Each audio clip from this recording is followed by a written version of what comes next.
Hey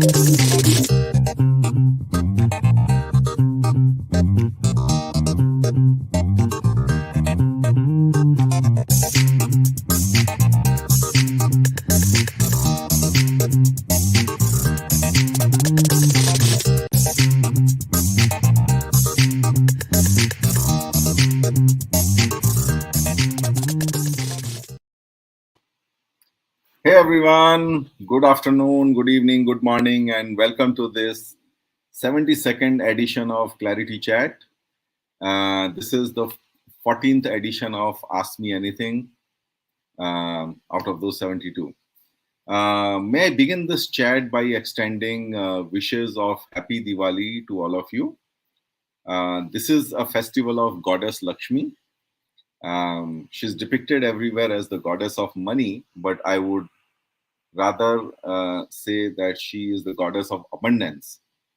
And abundance is a mindset.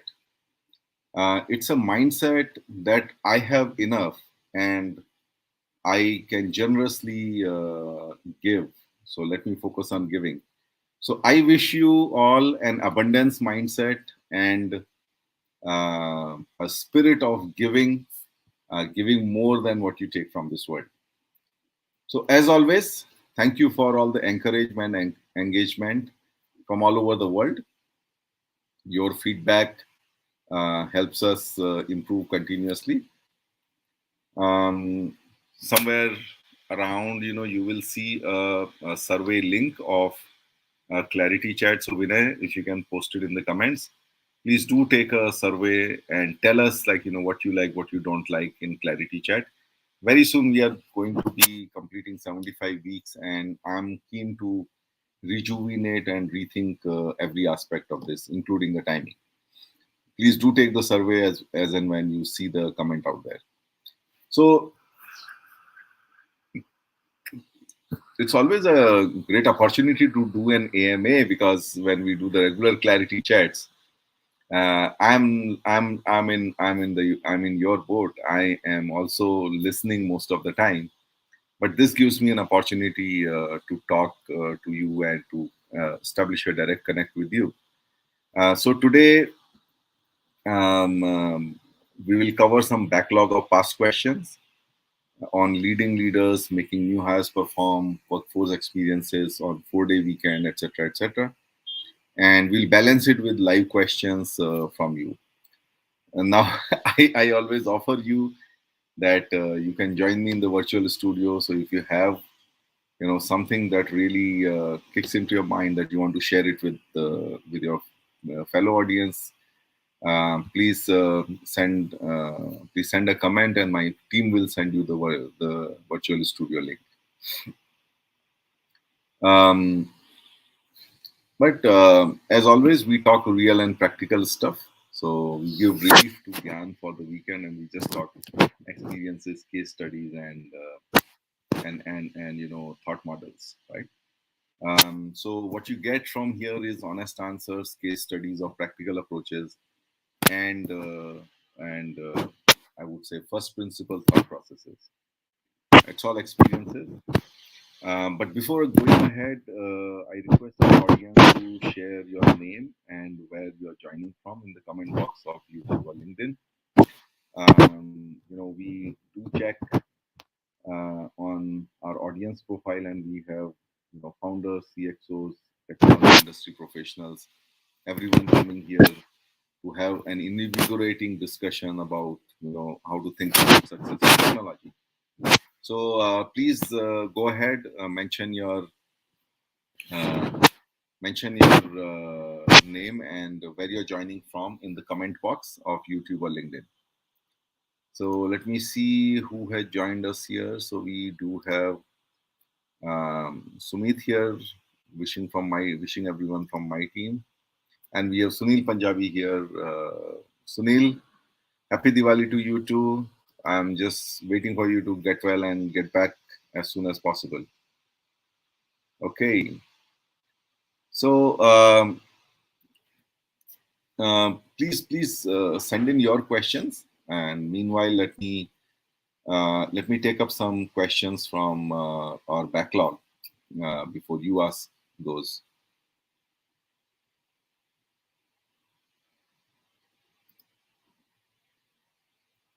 Vijay, you said there's a lot of background noise. I hope it is better now. Um, please send in your feedback if you still hear a lot of background noise. Okay.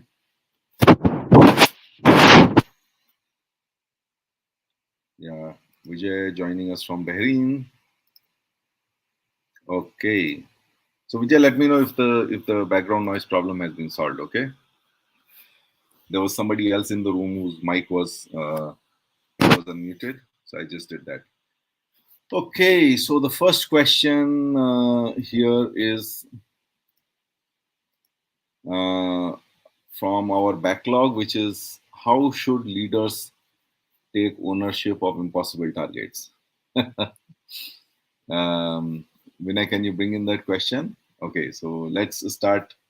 What do you mean by impossible targets? Again, I'm a first principle thinker, so you will you will see me questioning everything. So, what is impossible target? Impossible means um, within the current context, within the current means, resources, um, whatever support you're going to get from whatever support you currently have from the organization in all dimensions of resources, man, money, materials, um, is inadequate, right? And therefore you feel that it is impossible. So first, let's define impossible. Impossible is not impossible, right? It's not sending a man on Jupiter. Impossible is within the context of what you think is your given capabilities. So first thing is, I think we need to take in an outside in view. Okay, so let's say you are a 5,000 crore organization. So you think about it that, hey, for a 50,000 crore organization, will it be this? Will they also say this is impossible? If not, then it's not really impossible. So bring in an external, outside in point of view, a little bit varied point of view.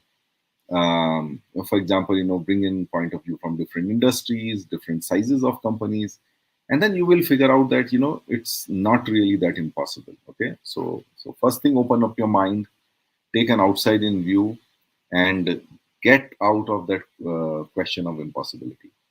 The second one then is start from the drawing board and decide on how. Don't focus too much on what you have been asked to do, because that's what brings in that question of impossibility. Let's start thinking through how, right? How will it get done? Whether it's about, let's say technology, whether it is about talent, whether it is about money. Everything eventually will boil down to resources required to execute, as well as a plan and a strategy to execute it, right? So you need to start putting it together. And as I said, again, whenever that question comes to you, think outside in. Think how an organization much bigger than you will address it. Okay? And that will open up your eyes to some of these answers of how to do it. Then the third thing is that, why the question of impossible started in the first place is that it's not within our current means and current resources and current capabilities. So, therefore, you should be absolutely honest and frank in asking for resources. Um, you know, my philosophy has been that we can do anything as long as those resources are there, because the brain is an unlimited resource we have, and we are always bound by physical resources. So go out and ask for resources. Now, as I mentioned, I have, I always will give you some practical stuff. So there was a time, when we were, sort of, I'm just wondering whether I should take names or not. I won't take names, so but you can understand, okay? So I had gone to UK to discuss, to basically be part of governance of our UK entities' outsourcing plans. And very quickly, I figured out that whatever they are trying to do, we also have to do the same thing. There's a bit of commoditization, whether networks, data centers, end user devices, etc. And there's a much bigger scale and efficiency we can gather if we join hands. Um, but it was impossible. I had a team of 20 people and they had a team of 500 people. My budgets and their budgets were not comparable, right? And then the fact that was that, these were two independent organizations with two independent managements, but with the potential of a huge synergy. I came back from there and I took my boss out for a drink. Actually, I asked him to take me out for a drink, and we sat in a quiet corner of a restaurant near Bombay Stock Exchange, and I told him about my visit, and I told him that, listen, sir, this is what the possibility is, and I told him that uh, you know we must do it, but we cannot do it. So can you understand this? I will repeat again. We must do it, but we cannot do it. So it was sort of an impossible task. That kind of fired him up, and he was like, how can it be impossible? Okay. And I think that's probably one tip for you. If at all you want to motivate your boss, you just tell him that we cannot do it. Okay, we must do it and we cannot do it. So coming back here, I just said that I will need a free hand on resources. Okay, I don't have the team. I will need to build the team. I listed out all the challenges, which would be there. I listed out all the resource constraints which will be there. Like, for example, we didn't have a great technology team, which I was in the process of building. And I said, I need, consultants, external consultants who I will kind of treat them as my team, and I'll get them to execute this. Okay. How to manage them and get the best out of them, leave that to me. So thankfully, I got a blank check, and I ended up building a great team. I ended up making a great team along with my partners, and we still have fond memories of working together as one team during that time, and we executed it. It took about 2 years of time, but it was like mother of outsourcing contracts in manufacturing, at least. Um, so again, as I said, take an outside in view. If somebody else were to do it, would they do it? Yes, of course. So we took that outside in view. We decided on how, list down everything that needs, and then go back. And then the third one, go back to your bosses on what it will take. So I went back to my bosses along, with my list of demands, that this is what I will need if we have to achieve the impossible. So Partha, I don't know if you are there, but I hope this gives you a sense um, of how to take ownership of impossible targets. So let me go back here. Um, I do not have any questions here, but I do see a comment coming from Vinay about asking for feedback. So please do give your do send in your questions, as well as please give us your feedback on how do you feel about ClariTeaChat, right? Okay, so then we have Pawan Roy's question here. He says, "What is your leadership style in giving, say, n months time to new hires to perform?" Okay. Now this is always a tricky question. Uh, how long do you give time to people to settle down and perform? Well, different people take different time, but I would say that take it uh, with an analogy, which may bring some smiles to your face. But think about, like, a new daughter-in-law coming to the house. I think nobody's life changes, right? I mean, we all go about our life. Nayi bahu aayi hai ghar mein. So it's business as usual for everyone. But you really think about it from her point of view. Her world was disrupted. I mean, she left this BAU that you are going through in your home. She left it back at her home, and it's like completely everything afresh, and you have to adjust to new people, you have to adjust to new circumstances. Maybe the rituals in this house are different, the timings of different things in this house are different, and therefore what's the best way you can do to make her comfortable? You know it is to basically think from her point of view, and try to do your best to help her get into the groove. I think it's the same thing with new employees. Okay. And I can tell you my personal experience. Whenever somebody new joined, I just kind of like try to look at my organization, my division from his or her point of view. I know, how do you see from his or her point of view? You look at like what kind of industry they're coming from, what departments they have worked in, what kind of teams they have handled, what were their pressure points there and all that. So some of it, like, you come to know during the interview process itself. But you should be really looking at you should be really drawing up a mind map of where the person is coming from, and therefore what are going to be the comforts and discomforts as the person tries to settle down in your organization, right? So that's one thing. The second, the now if we drill down into this a little better, we have to have a conversation around what do they need, uh, from their own point of view, because everyone does their own planning and everyone does their own, sort of onboarding preparation also.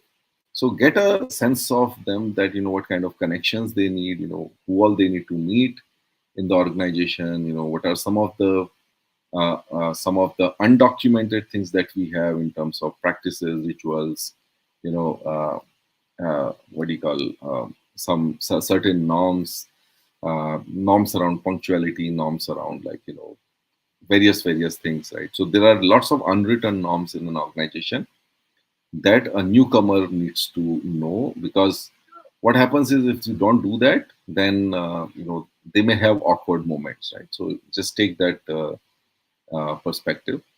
And what will it take to make them an insider? A part of it actually is also outside of the workplace. These are like, your water cooler conversations.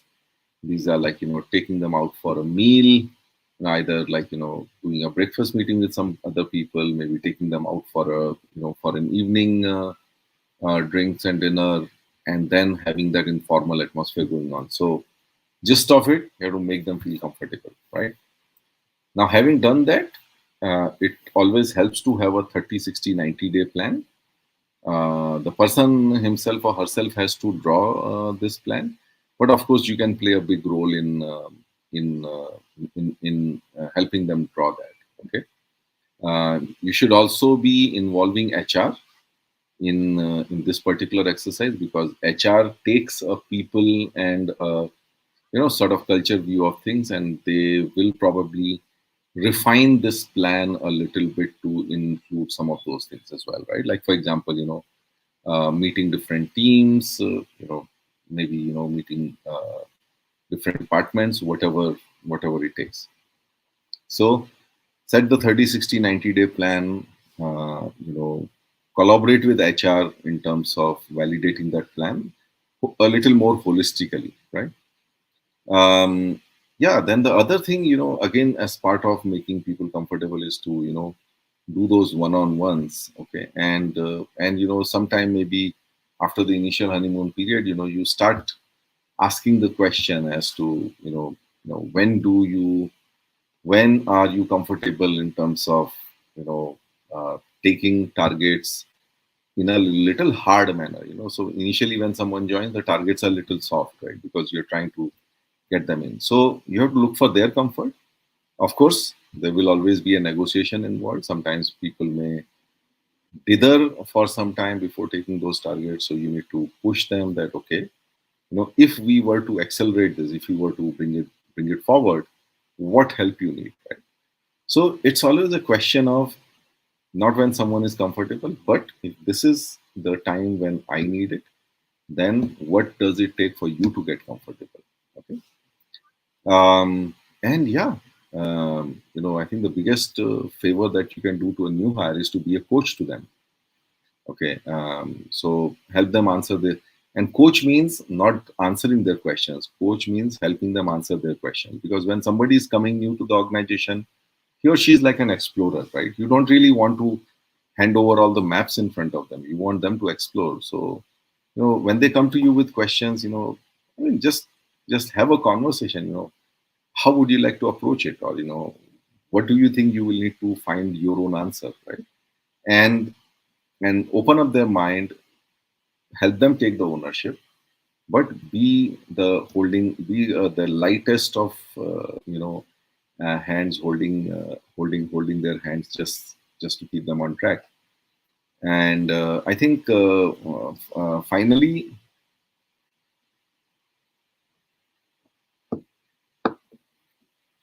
I would say connect them in the enterprise, right? So whatever it takes to whoever are their stakeholders, upstream, downstream, give them those connections, and that's where they are able to perform. So Pawan, I hope it gives you a sense of how I would approach it. I mean, like, just to take an example, recently I had someone, and we had that kind of discussion. Like, what would be a decent time frame for us to talk performance, right? And then we basically broke it down into short term, medium term, long term, and we said, hey, you know what? These are 3-4 things we can do within first 3 months of joining, and then then next 3 months we could look at something like this, and then we kind of we even stitched around some of the incentives and stuff around these kind of. But this is always a sort of collaborative conversation. Okay. Okay, so let me go back. I see some comments streaming in. I know it's a Diwali weekend, so a lot of people are traveling. We have a bit of a lazy show today. In fact, even I have got, like, some stuff to do for my startup. I got to go and meet some people, so we'll try to end it like in the next 20-25 minutes and give you more time to do your Diwali cleaning. But let us, meanwhile, go back. Of course, unless you want me to stick around and answer more of your questions. Okay. Okay. So Vijay is mentioning that a note from the sports side. Harsha and Anita Bhogle cover this point on impossible targets in their book, The Winning Way. Vijay, interesting. I haven't read that book. But if you want to, if you want to come online with me and share maybe a little bit of like summary of what tips are there, or what advice is there in the book, please welcome. And my team can send you a link on YouTube, uh, uh, YouTube comments, or maybe LinkedIn if you're there. But do drop us a note here if you want to come on the chat. Okay. But yeah, I think anyone who's really serious about impossible targets, please order the book. Okay. Then I have Pramod Sonmale. Hey Pramod, good to see you again here virtually. We just met physically earlier this week. Have a great Diwali as well. Uh, okay, so then Vijay mentions, oh, okay, so that's a follow up to that comment. India needed 360 to win the 2003 World Cup and were grappling on how to get there. Till Sachin asked, "Can we score one boundary and over?" And that means 200 runs scored and 160 left to score. Oh, that's a great one actually. Like the way to achieve impossible targets, and this is what I missed in my answer. And thanks, Vijay, for that. Break down a big target into small targets. Okay, and I can connect with this. Like, there was a time when I lost about 20 kg weight, and it was like how many weeks I need. And we said, you know what? I talked to my coach, and I said, what if we could reduce like 1 kg per week, or maybe let's say 5 kgs per month. It will just take about 4 months, and it actually happened. I reduced about 15 kgs in 3 months. Of course, the belly has um tendency to come back. So it has come back during the lockdowns, and my battle of the bulge has started again, as you can see in some of my photographs. But yeah, the takeaway is, Vijay, thanks for sharing that. break down an impossible target into smaller targets, and then you can see that, like, it becomes biteable. Okay. Oh yeah, Partha, you're there. Thanks, man. Thanks for joining. Yeah, and thanks that it connected with you about impossible targets. So you have a follow-up question here, and you say that a second follow-up question: how can we increase the value of offshore engagements to the end customer, especially SLA-based managed IT services? I think the answer to this question is in the question itself. You let me reveal it to you. You said, how can we increase the value of offshore engagements to the end customers, especially as SLA-based managed IT services? So he says, you're saying increase the value of offshore engagement. I think the best way to do is to look at and report this value from a customer's point of view. Many times we talk about this in technical terms, in business process terms, but can we talk about it in outcome terms, right? Um,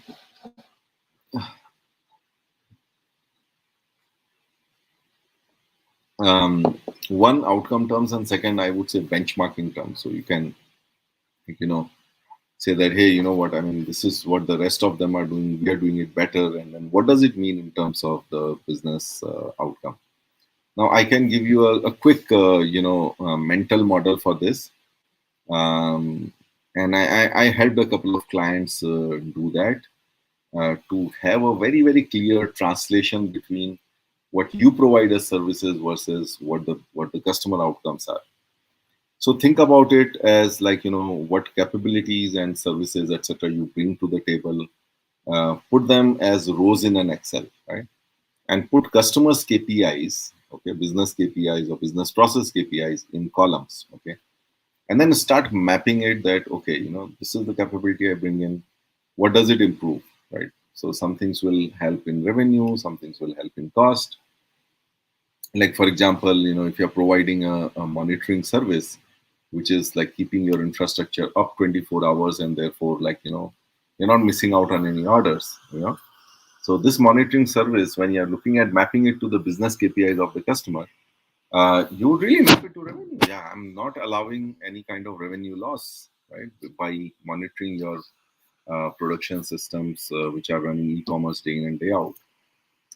And then, somewhere you can say that, hey, you know what, I mean, we prevented so much of downtime, or so many times we prevented a downtime because of effective monitoring. And that is something, that connects very well with customers. I don't know, Partha, if that example is a good one or not. But how I used to do, in fact, I always used to tell my teams that, technology people speak French and the business speaks English. And, there is this English channel in between, which needs to be crossed by both sides. So my role as a CIO was always as that translator who was doing this, translation between what is the capability that we are bringing and what are the outcomes that you require, and then telling them the stories or case studies in that manner, and vice versa also, like, so sometimes you also need to teach technology to our business folks. um, I hope that answers your question. If not, maybe you can ask a third follow-up question. Okay.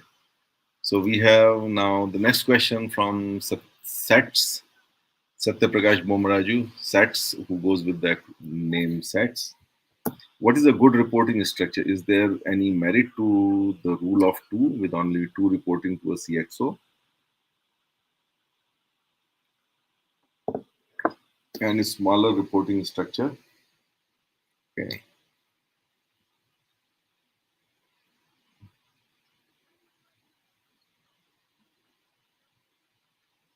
Okay.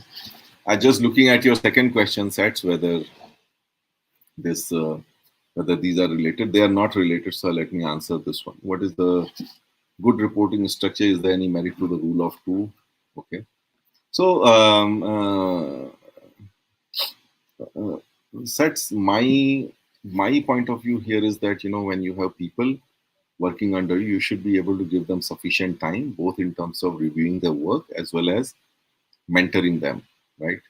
And for me, I handle teams of different sizes. My comfort zone was around 6 to 8 people reporting to me. Okay. And what that means is that, I can do a monthly one-on-one with each one of them. That's about 8 hours of 8 to 10 hours of time every month. And then I can participate in their reviews. Let's say once a month again, I can review their departments, and so on. Okay.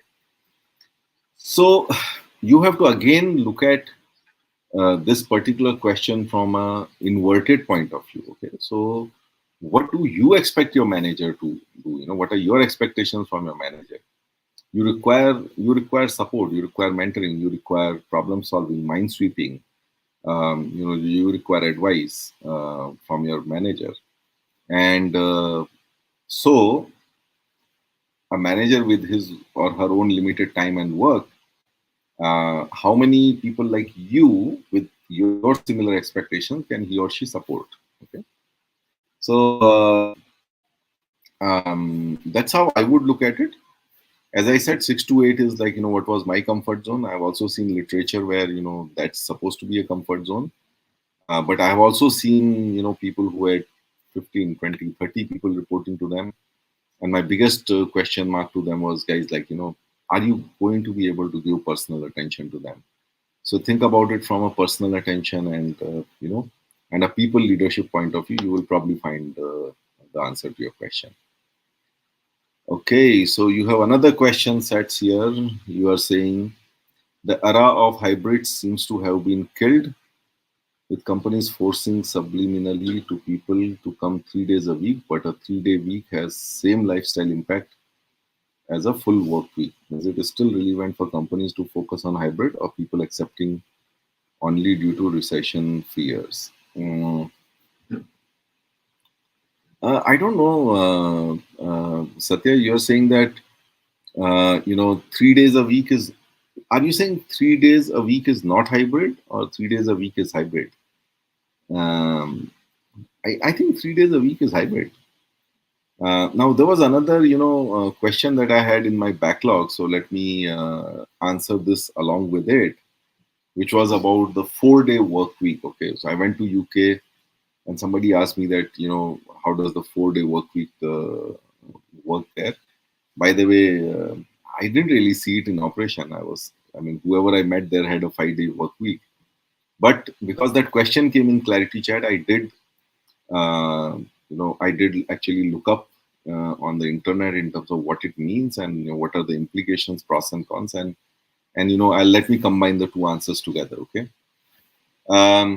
See, if you again, like a bit of like lateral thinking here to just open up our minds.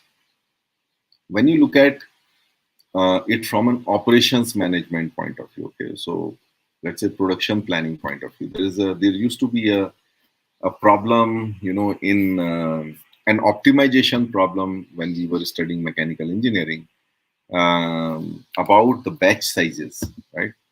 So I think the ideal, production process would be where it's a batch of one. Okay, so you could actually produce, if your line has like, if your final assembly line has, let's say, 15 different products going on there, you would actually like all your machines to be manufacturing what is required in each one of those 15 in a sequential manner.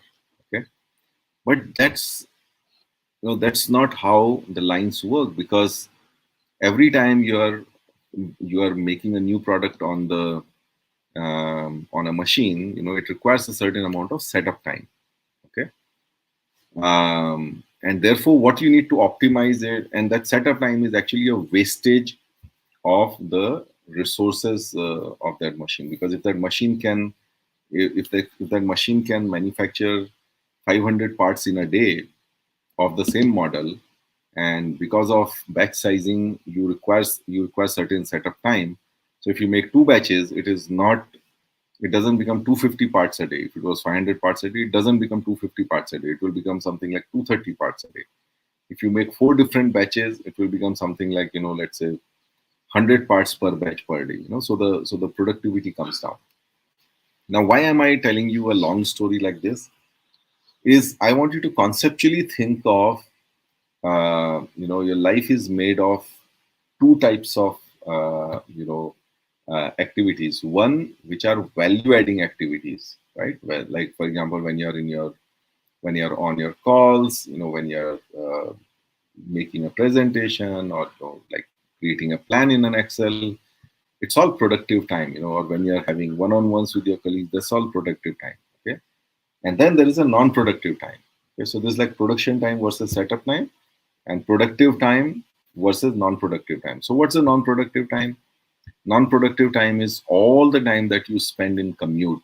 Okay, um, right from like sort of getting ready, taking your car, finding parking, and then walking from your parking to your office, and then the customary hello to everyone. A lot of that is actually, I would call that as a setup time. So every day in a 5-day work week, you have a certain amount of setup time in the morning, then you have a productive time, and then you have again a setup time in the evening coming back home, right? So you really look at it, in an average day, you have 8 hours of productive time, but you also have about 2 to 4 hours of non-productive time in terms of your travel, commute, and various other things, right? Um, when people said that the productivity went up during pandemic, and I was like looking at it from a production person's point of view, I was like, oh, now this is a very efficient line which is working in one batch. There are no 5 batches of 5 days here. There's just one batch working continuously because your workplace is not changing. So the setup time is when your place is changing. That's your setup time. So, but is a single batch running continuously efficient? No, it's not. It creates monotony. It reduces a certain amount of private space for your family members. It has got all kinds of consequences that people have seen, right? Some of it you can mitigate, some of it you cannot. Like for example, a FaceTime and that informal, networking time with your colleagues, you cannot, you can never get it in a complete work from home scenario. So there is a certain, let's say, persona of you working from office, and there is certain persona of you working from home, with quite a bit of differences. I would say that what pandemic and post-pandemic is showing us is that both are important. You can't have only one.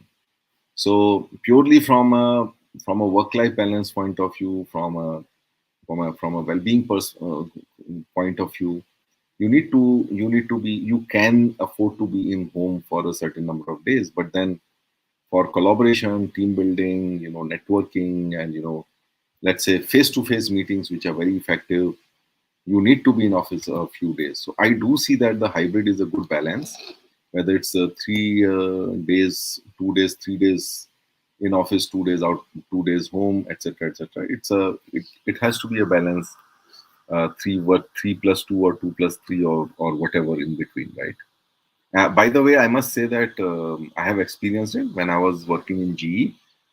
We had a flexi, hours, and right from top to bottom, used to take work from home.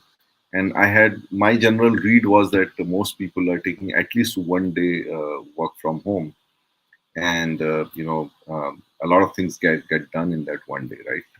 Which needs to be done on a working day. So yeah, I hope that answers your question. It's not a question of either or. It is a question of a thoughtful coexistence between the two. But of course, we tend to be boxed in by our current context.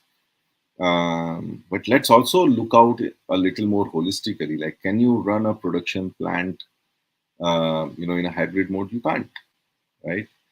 So when you look at manufacturing, when you look at utilities, when you look at something which are essential for life, and which require day to day, I would say, on the site presence, whether it's construction, whether it's manufacturing, whether it's utilities, whether it's power plant operations, and a whole host of things, transportation, trucks, or whether locomotives. A lot of these works are like, they are real physical and 5 days, 7 days kind of work, and you cannot get away from that. So I think as technology people and as like white collar people, we can afford to debate about full work from home versus 3 days versus 5 days work from office. But I would say when you take a little larger view of things, you will find that we are doing these debates because we are little privileged ones. Okay? There are people who cannot have these debates. So I just wanted to put another perspective on your question, and I just hope it makes sense. Let me know. Send in a follow up.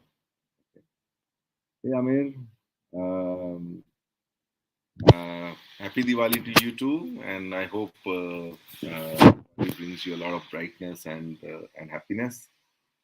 And then I have another one from Partha. He says, that was very insightful indeed. JCB addresses the intrinsic business requirements with the outcome of our service, like how many outages were prevented proactively.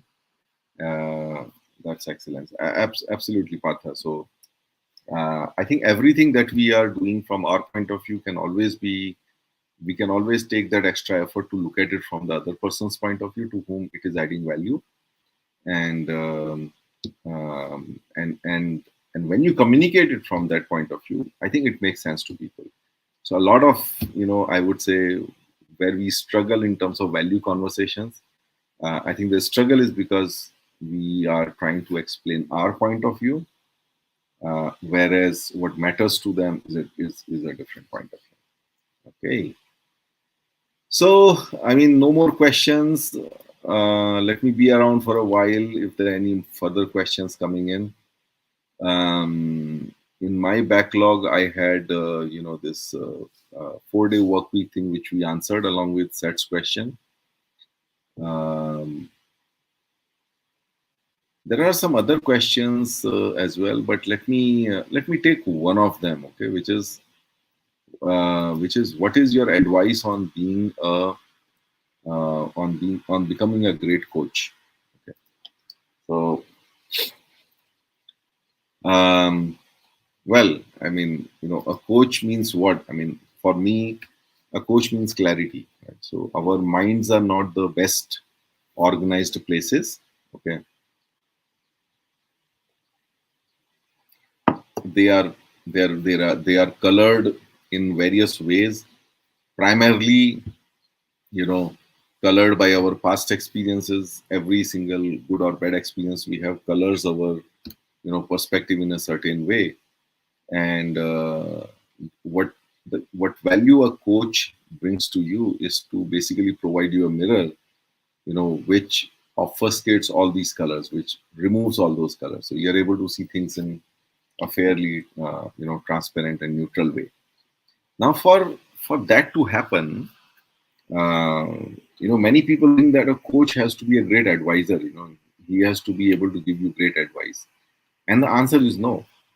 The answer is that a coach uh, asks you all the right questions where your answers bring you your clarity. Okay, so um, this is a typical style called coaching conversation, where you are asking open questions, you are asking exploratory questions, and as the person is answering those questions, the person is generating more and more clarity for himself or herself. It also brings in more clarity to the coach in terms of what is the thought process, and therefore that exploration continues, the exploratory conversation continues. What happens at the end of an exploratory conversation? You know exactly what the problem is, or where things are not right, and so there comes another principle, which is that diagnosis is 90% of the solution. So a good professional always spends his or her time on diagnosis, and the solution automatically emerges, right? Um, so what you get from a good coach, a good coach should have good diagnosis skills in terms of putting, pinpointing where the problem lies, but then not telling it himself, even if he or she knows it, but getting you to put your own finger at where the pressure points are. Okay? So I call it as like, diagnosis being 90% of the cure. Um, Empathy, of course, being able to look at things from your point of view, but also holding back and not giving you solutions, but encouraging you and pushing you to find your own solutions. I think the third one is critical thinking. Being able to connect the dots, being able to understand what was not said. I call it understanding the unsaid, and uh, and therefore, like, coming up with uh, the right questions, which is the next one, which is the art of asking the right questions. As I said, there are lots of people who can give you solutions. There are lots of advisors and consultants out there, and I think what differentiates coaches from consultants is that they don't give you advice, they don't give you ready-made solutions, but they push you to explore your own solutions by first allowing you to diagnose the problem yourself. And if you if that process is successful, where all that critical thinking, questioning, empathy, and everything comes together and helps you find the problem, then the solutions are automatic. They come out of you only. Okay. Oh, so we have more questions coming in. So we have Vijay saying happy Diwali to all our team members. Say thanks, Vijay, for that, and wishing you to a great Diwali, full of brightness. Let me bring in another question, another follow up from Sets. Thank you for the other aspect. IT worker are definitely privileged, but we cannot form unions. So keeping that aside, yeah, we cannot form unions. Uh, like it's actually, sometimes I feel that, I smile that maybe we may think that it's below our dignity to form unions. Not that we can't. My follow up would be: will IT companies invest in hybrid in India, or is it a pandemic effect and has the sheen worn off? I think hybrid is the way to go. Sets. What has happened is that um, this pandemic brought with it an ailment of moonlighting. Okay, and there is a knee-jerk reaction which is coming from most of the companies, which feel that this moonlighting is affecting the productivity, etc., etc. Though I have a different view on moonlighting and why it became very prevalent during the pandemic, but that's for another day. Maybe write it down somewhere as a potential question on ClariTeaChat. But I'll pick it some other day. Okay. So we're all working from office, then it became work from home. Then people realize that the culture is getting diluted. The interactions are getting diluted. People are becoming a little more cookie cutter kind of thing, that come on call, don't even show up your face, and then you say bye, and half the time you don't know whether people have heard what you're really talking on the call, and that feeling is always mutual. So and then came moonlighting, and there was a knee-jerk reaction to going completely back to office. I don't think that's sustainable in the new world. You're going to lose talent if you insist on that, in my view.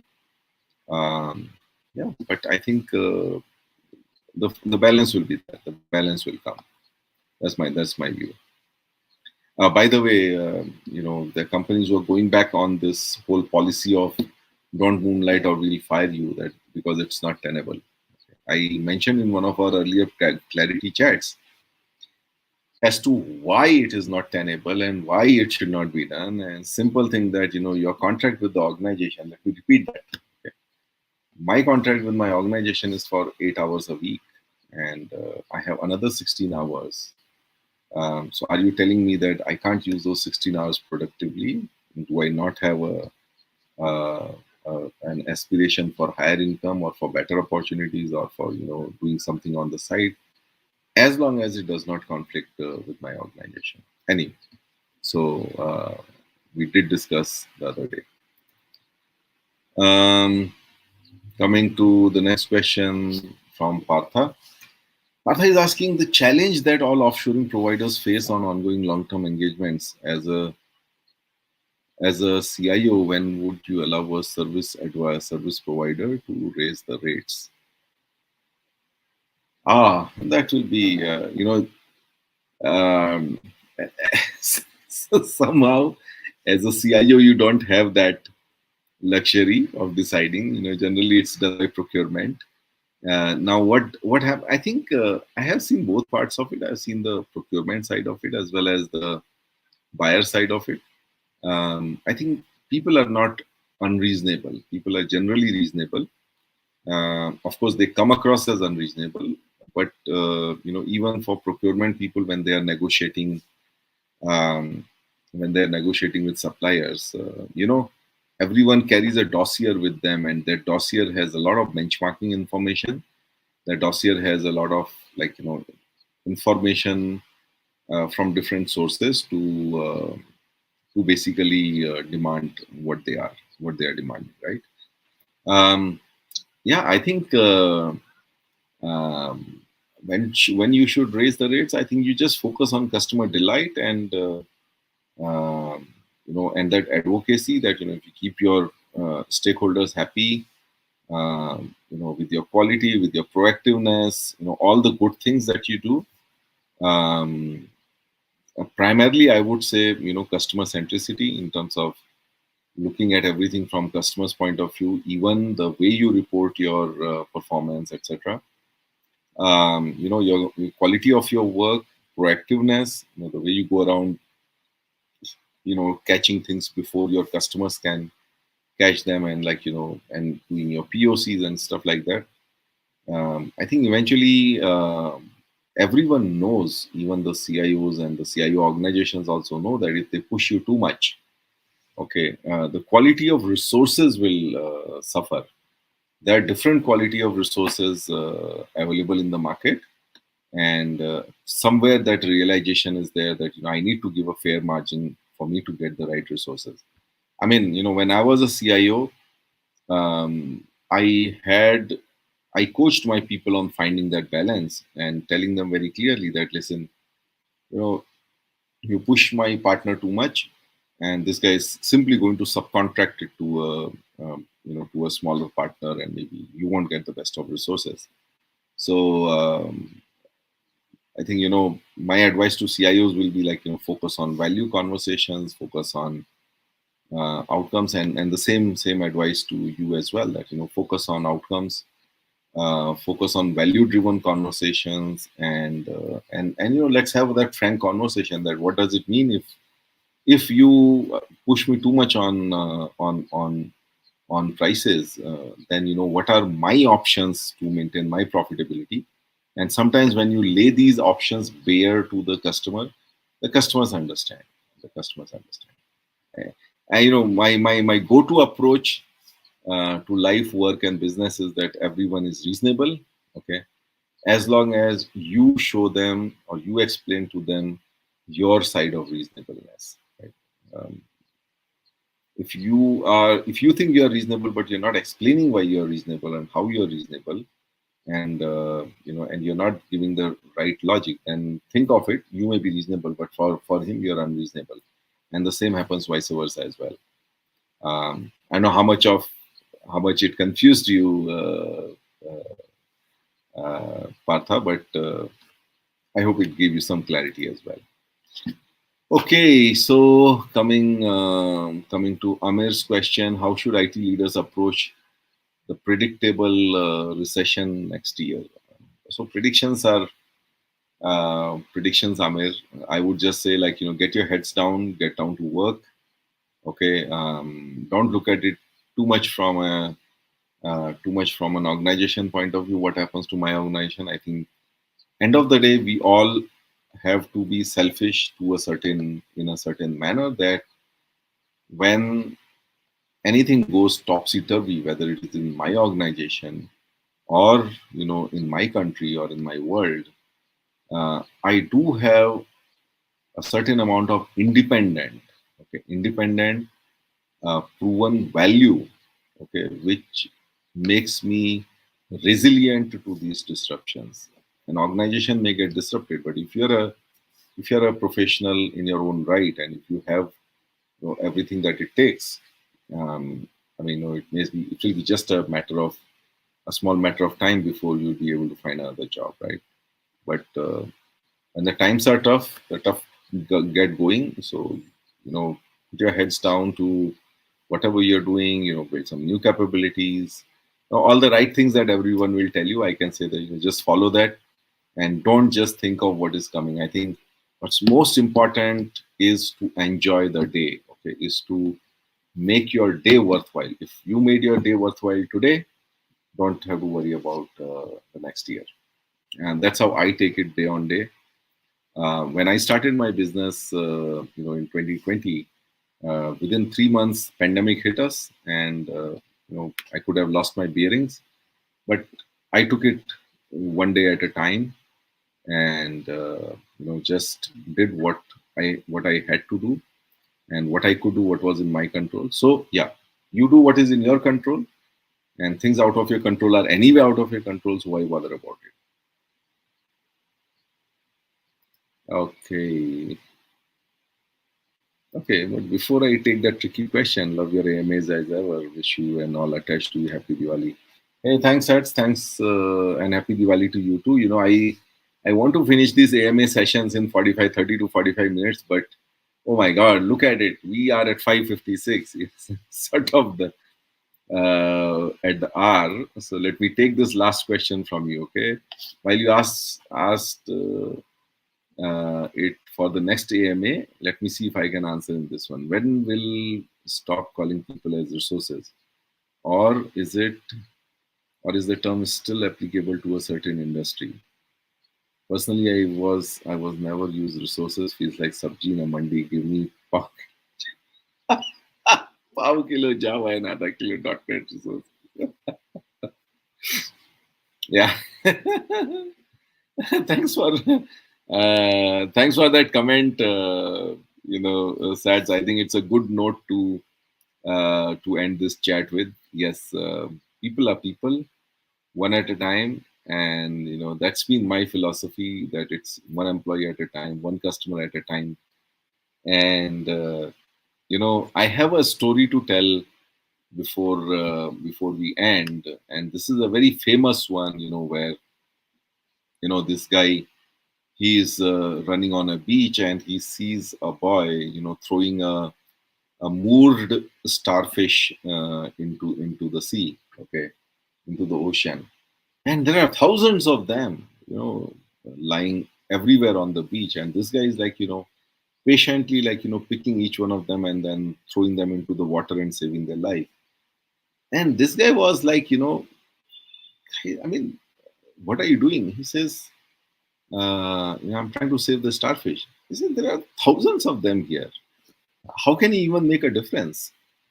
And this guy picks up the next starfish, um and throws her into the water and says it made a difference to that one. Right. So I think that's a very important lesson, that when we are dealing with human beings, let's not get them into a math kind of mode. People are beyond numbers. They are living beings. They, each one of them, what you call as resources, and what is like your team size actually is that many households, and that many four times those mouths to feed, and those many aspirations of their families, and so on and so forth. I think what can keep you centered on people centered is to understand that each one of them is like you, each one of them is a human being, and therefore you know you have and that also for me always brought in a sense of responsibility, that there are so many team members I have. Uh, it actually puts a lot of burden of responsibility on you. If you decide to take that burden, then it must put that burden of responsibility on you, that these are the people who's, not only those people, but their families, their kids, and their parents, and the entire ecosystem, they are looking up to you. You somewhere have an impact on all of those people. So that's a good question and good observation. You know me well. I might use the word sometime, but yes, it's not in the way it is meant. But thanks for bringing that back into focus, that it's all about people. It's not about resources. It's all about people. Okay. On that note, guys, everyone, wish you a great Diwali. Today's Dhanteras. Do go out and buy something, for your wife. Either, if not in terms of jewelry, at least in terms of some kitchen stuff. And have a bright and happy Diwali, everyone. There's a festival of lights, so wish you all the brightness. So thanks, and thank you everyone who's watching this. Who's watching the recorded version of this Clarity Chat. We'll be back next week. I'm traveling to Oman, and this time I'll be hosting one of the friends again, face to face, over a Clarity Chat. There'll be one camera, not two. On that note, keep your curiosity parked. Wednesday, as always, we'll be announcing when is about our next Clarity Chat session. So, see you. Bye bye, and have a great Diwali. Happy Diwali.